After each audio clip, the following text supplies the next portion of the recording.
In today's fast-growing manufacturing industry, precision and efficiency are more important than ever.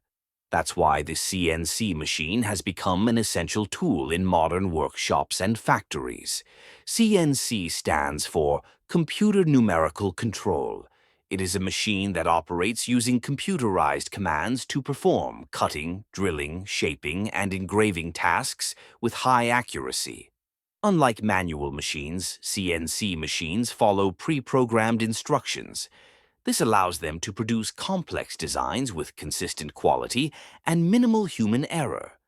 Once a design is set, the same part can be reproduced again and again with perfect accuracy.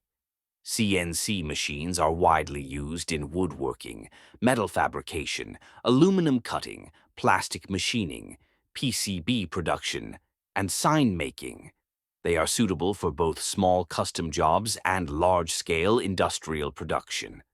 The machine consists of key components such as the control unit, spindle motor, guide rails, drive motors, and a strong machine frame. Each component plays an important role in ensuring smooth movement and clean, precise cuts.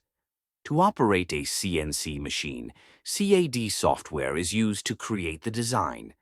This design is then processed through CAM software, which converts it into G-code. The G-code instructs the machine on how to move, where to cut, and at what speed. One of the biggest advantages of CNC machines is productivity.